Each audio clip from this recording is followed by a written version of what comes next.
Well, great afternoon, everyone. Oh, my goodness. Well, I'm enjoying my matcha latte, my sparkling matcha latte. Those are so good. But anyway, I just started reading The Fearless Simplicity by Tsoknyi Rinpoche, and the very start of it, it's called A Daily Dose of Dharma. There are some things I agree with it, and some things I'm kind of like, And this, we'll just go through one paragraph here. Ego clinging is very subtle.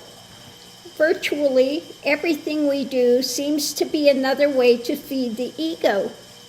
The ego coaxes us into assuming a path that seems to be a genuine spiritual practice, but then the ego goes right ahead and usurps it. Even chanting Om Mani Padme Hum can be appropriated by the ego. We sit down on our meditation cushion and assume the posture, but it is out of ego. We light incense and prostrate before our statues in our little retreat room, but it's still all for our ego. We need something to break free from the ego's grip. The very effective remedy for this is the accumulation of merit and the purification of obscurations in conjunction with devotion and compassion. Well, purification of obscurations, you're going to purify it. Well, what's there to purify? Again, that's another mind play. That's another ego holding of mind play. I'm going to purify this. Okay? If you don't know how to initially motivate yourself in the true way, Dharma practice may be nothing more than another way of popping your daily vitamin, a remedy to guarantee to make a me strong and healthy. Well, yeah, that's what it's about. With most people, like I said, they don't want realization. They get in it to make their life better. When it doesn't get easier, then they get upset. What, I'm on a spiritual path, it should be easier now. Oh my goodness. When you use spiritual practice as a dietary supplement, you apply it when you feel a little low on energy or a little upset. Exactly. They're playing the game of it. You sit down and practice to feel better. You try to balance yourself through practice, and then you return to your normal activities and forget all about it. Some people have this attitude, believe me. Well, a lot of them have that attitude. They tell themselves that they need spirituality in their lives. After all, it's not politically correct to be totally materialistic. So they give themselves a little dose in the morning and another in the evening. They apply the gloss of spirituality to put a shine on their normal lives. This is the distinct trend, and some so-called teachers emphasize this approach by telling their students they will be much happier if they just sit down and meditate for a few minutes every day. In doing so, they're trying to make spiritual practice easier, more appetizing, more palatable, trying to bend the Dharma to fit people's attitudes, but that is not true spirituality. Don't make the mistake of confusing this type of practice for the real thing. Well, I'm really happy that they're going into this part of it, that it can be very ego-centered, a lot of it. That's what I was saying in the beginning of it, which is true. But then he says, go in and, people want to go in and be bodhicitta. They want to I want to save humanity. I want to, which is all ego-based again. Because when you get to the end, there's nothing to save. At the center of it all is the divine is. So again, when you go in, it's because I want to be a Buddha, I want to be bodhicitta, I want to, I'm doing the practice of all my compassion. I'm going to put my compassion out there for the world. It's all ego-based. But you see people sitting there and I'm doing this compassion for the people.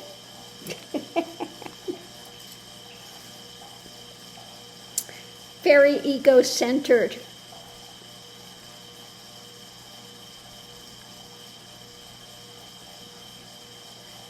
So let's see what else it says here. Even if you only practice a little bit, try to do it in a genuine way with the true view, meditation, and conduct. Even if it's only for a short while, let it be real. Otherwise, it's better to give it up altogether, because you may wind up using the Dharma to further ensnare yourself in confusion.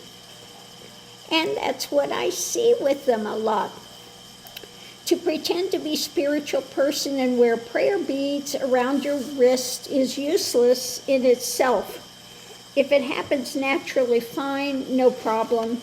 But if your intention is to be respected by others, to create a better image because you meditate or are spiritual, you are merely being pretentious.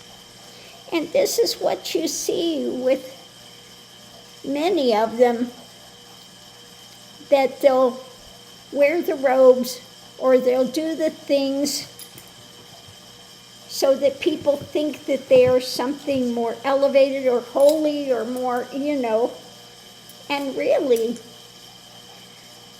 when you're doing it in that thing, it's all ego-based, okay? It's all ego-based. When everything falls away and implodes, and one goes out of the ego mindset, then it doesn't matter what one wears or doesn't wear, as the case may be.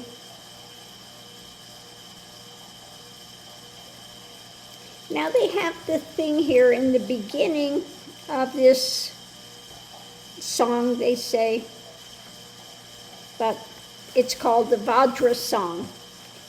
So we'll go through it real quick. Alalaho, Vajrata, Lord who pervades all families, gracious Father, Guru, I supplicate you within the sky of nourished non-arising mind. So the mind that's non-arising is in that stillness, okay? That they call it the emptiness. But it's pregnant with everything that will come into reality. It's not devoid, that type of an emptiness, but it's this one that doesn't grasp to things. The myriad appearances, no matter how they emerge, when I don't accept or reject, confirm or deny, they dissolve into space. Again, it's that openness that what comes, comes. And when you're not chasing it, you're not grasping it, you're not rejecting it, you're not chasing after it, again, it dissolves. Now, this comes again with realization. People ask me many times, well, aren't you excited about this is coming? No, because it's not there yet. There's no excitement about things because there's no anticipation. When one is fully in the moment, you don't have that sense of anticipation and things of that sort. Okay? So let's see. Where were we at? Yeah, the mind of this yogi, non-arising, is completely at ease. Yes, it's still. Okay? It's quietude. I shall sing you a song about the empty bliss of this ease. Now, the bliss is easy to get to if one is resting within the heart center and just allows everything just to fall away. One's not holding to anything. That natural bliss is there. Okay? And that focus, if I focus on this and I feel that movement, if there is just that within that heart center and just releasing, not holding to anything, you feel that movement and it's bliss.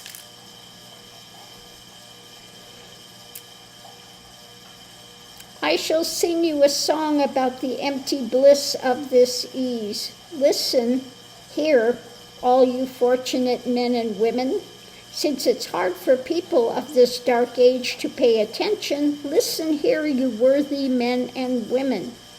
Even just to see or meet me, a yogi with whom every link is meaningful, is a meeting with one who is very rare to meet. Well, I think that's a little overboard. But okay. All your myriad mundane deeds and all your possible deluded thoughts, let them be in the non-dual state beyond concepts. Okay? Well, again, all those things shatter. All those things, and that's part of the path of Kundalini. You go through each level layer of consciousness, and it's about, how do I want to say it, going to the root of all those things, and you find out the illusion of it, okay, the emptiness of it, okay. Free of the notion of seer and seen. Well, that's a hard thing to get to intellectually, free of the notion of seer and seen, but that's what takes place when everything dismantles, okay? There's no seer and seen. There's simply the divine is. And it's even beyond one, because one can be subdivided, but this cannot be subdivided ever in reality, okay? So it's a shift of consciousness that takes place. While you sustain the essence of your mind, meditator and meditated dissolve into space, and there is not even the words meditation beyond concept. No, because when the mind is still, it's basically what people would term a meditation. They meditate to still the mind, okay? They meditate to go within and to have a moment of that stillness. But when everything shatters, the mind doesn't arise anymore. That's why he says the non-arising mind, because it's just you go into what is termed Turiyatita, the still mind, okay? And when it's a still mind, you're in the non-dual. I say you, but there's no you. It's a misnomer. People see a physical form and they think it's a persona. But the consciousness goes through a radical shift where you know that this is just like an automobile. It's your mode of transportation for experience within this relative plane, okay? But there's no attachment to form of thinking this is a me with a limitation. That goes out the window. This empty bliss is that unceasing, it is the kindness of the glorious Father Guru. I am a yogi who gladly accepts meat, wine, and mudra. Right, whatever comes, comes. You know, maybe before you have this concept of, oh, if I'm a vegetarian, it's higher. If I wear white, it's more pure. If I do this, but all that goes out the window, okay? That goes out the window. Like the Indian peacock feasting on poison, all the emotions, no matter which, are my great adornments, the 5 wisdoms. So yeah, whatever emotion comes, it comes and then it goes. It's only momentary. It's not something clung to. It's not something that you stay, you know, people say all the time, when I'm doing readings and stuff, oh, you need to go purify yourself. You need to this, you need to that, and oh my God, that must be so horrible for you. No. Okay? It's like a little blip on a still lake that comes up and it's gone. It's momentary. It's a few moments, that's it. But it's nothing that's held. It's nothing it doesn't work that way any longer. One doesn't stay in some big emotional upheaval. Okay? Doesn't mean you don't feel emotions. I mean, like it says, these emotions are like adornments. They're there for a second and then it's gone. Okay? No matter which emotion I experience, I am an untainted yogi who brings the 5 poisons to the path. Right. It doesn't touch. It doesn't touch that divine is. Anything that's ever happened has happened only to the physical form. But that which is the divine is, that which is at the center of being is never touched by any of these things. Okay? So, all of you benefactors, male or female, high or low, every link you make with me will be meaningful. And surely you will gain rebirth on the glorious island of Chamara. To be free of doubt has inconceivable benefit. Well, exactly. When everything implodes and there's simply that divine is, there is no doubt. Okay? So, it just simply is. It has more reality than anything in the transient realm. There's no you, there's no world, there's none of that. It's not something that is seen. There's an implosion into simply that divine is. Okay? And that is paramount from that point on. I am a yogi who enjoys whatever arises. This is the domain of the Vajra vehicle. Right. Whatever comes, comes. It's just experience at that point. Okay? It's not something clung to. It's not something rejected. It's not something fought against. It is what it is in a moment. Okay? This arising and this falling. By singing this song free of mental constructs, may your minds enjoy the Vajra vehicle, and may it bring you to the glorious land of Chamara. Okay? So this was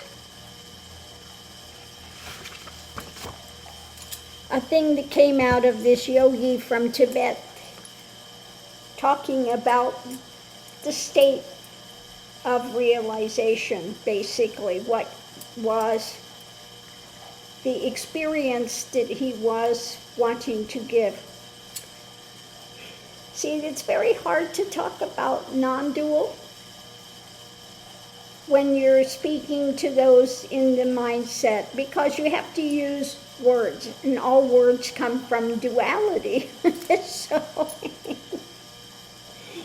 that's why it's impossible to just really hand what that state is, to explain it intellectually to people that they could get it, because their mind thinks only in dualistic terms. Okay? So, let's see. I was looking to see where we were at through this.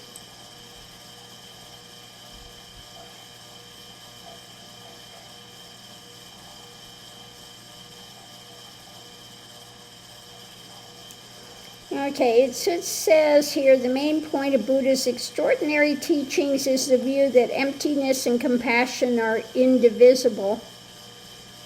Neither compassion nor emptiness by itself is sufficient. Emptiness is free of the grasping to a self. Compassion is benevolence for all beings, which, by the way, includes oneself. These two are inextricably connected. Well, wait a minute. This guy's supposed to be teaching about non-duality, and having compassion for yourself is, again, that mindset of duality and doership. Okay. Okay. So anyway, I'm going to continue to go through this and just see, this is, he is part of, Nigma, and also karma,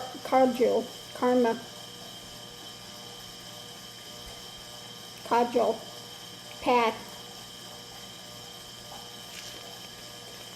So,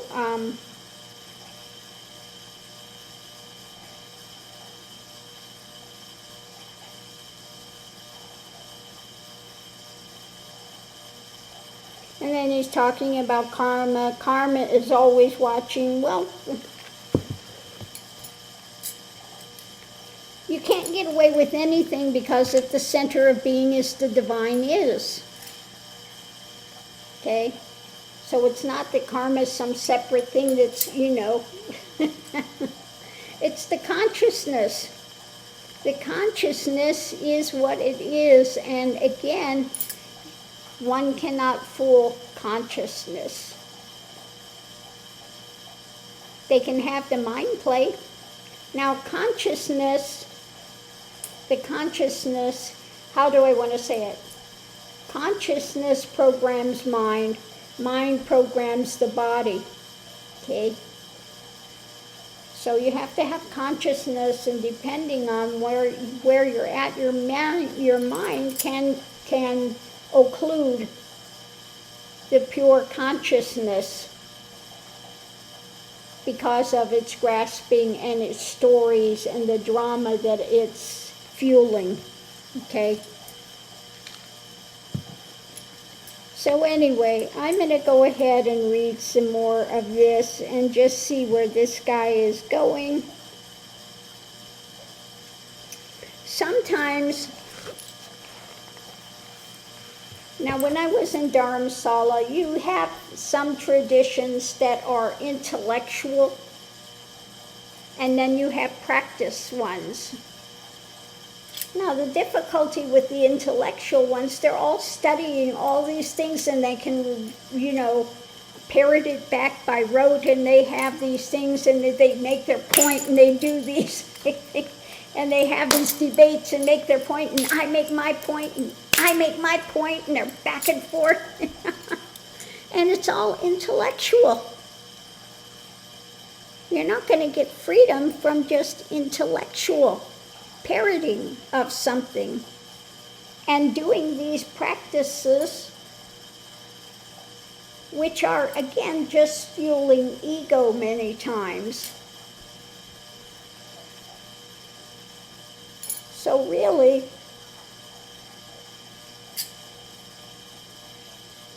the most beneficial is just confronting the mind, being in the moment and confronting it. What arises, neti, not this, not this, not this. Anything that is transitory is not the divine is. So if you watch what's rising, and you can't just do this intellectually, okay, the emotions come and go, so that can't be it, okay? But it really has to go to look at it really, really deeply. Okay. Anything that's transient, the body's transient, the mind, the thoughts are transient, the emotions are transient. It's neti, not this, not this, not this. You keep going until it breaks. And one goes beyond the mind and the emotions and the drama of the physicality to direct consciousness. Okay? So that's the path. To be continually in the moment not letting yourself go ruminating in the past or projecting in the future. Keep bringing yourself back to the moment. Okay? And allow yourself to still. Allow yourself to still. Allow yourself to go into quietude, observation, looking deeper, questioning. Ramana would say, who is this I? But rather than that, I tell people to look, what is this I? What is fueling an ego? Everything that's transient is part of ego. You have to get to what is permanent, that constant, that unchanging is, that's prior to ego. So on that note, I'll leave that here. Hopefully I didn't confuse people more. Hopefully somebody watching this has gotten something out of it, or thinks I'm fully, totally wet, which maybe there may be some people that do. And we'll see you online.